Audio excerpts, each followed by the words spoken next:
Hey guys, I just wanted to have a quick chat about a couple of things that I think are important topics for us to talk about as worship guitar players, and that's why we pick the gear that we play and why we do what we do.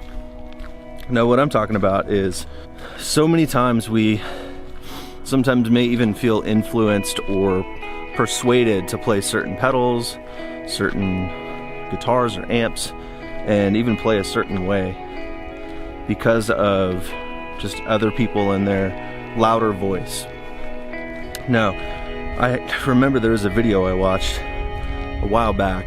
It was Hillsong put it together, and it was Nigel and a couple other guys walking through the parts that people play and why they play those parts in a worship arrangement.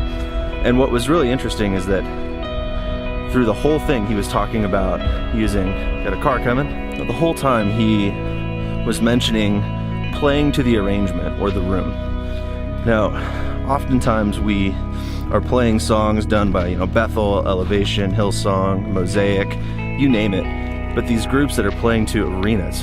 And I don't know about you guys, but my church is 400 on a good weekend, and we're not in an arena. And the context of what we're playing is to help lead people into worship and to connect with God.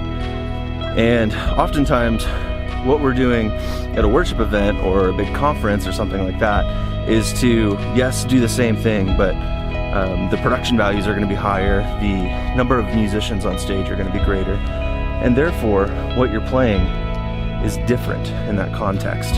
So what I'm referring to now is so often, and so many people I've played with have this expectation to match what was happening at these worship conferences and events. And the problem, I think, with doing that is that, again, our context is different. What we're doing, who we're playing to, is different. And I think it's just very, very important to play to the group, play to the room, play to the congregation, and play to your arrangement of musicians.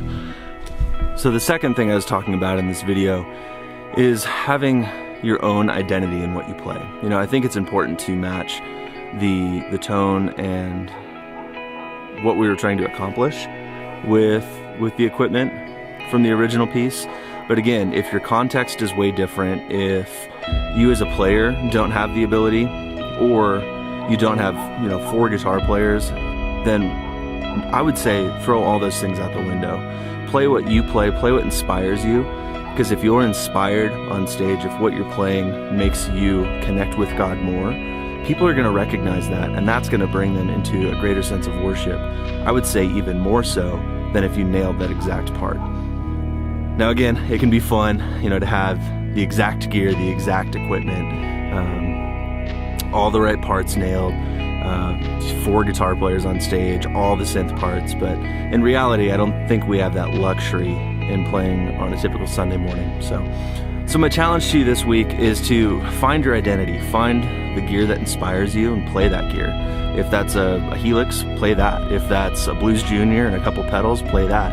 If it's something totally different, great, play it. But play what makes you connect with God more, that makes you have the most joy in what you're doing, because if you're not having fun and people can see that you're not having fun or you're fighting something the whole time, people are going to be less connected to the worship. So that's my challenge for this week, and I hope it didn't come off too much as a rant.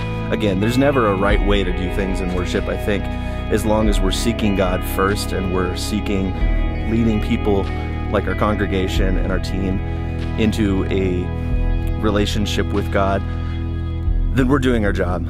Now, the getting all the gear and everything else right is just kind of the icing on the cake. And hopefully this was helpful for you guys and gets you thinking. Again, no right answers, but just trying to help out. Well, thanks again for stopping by.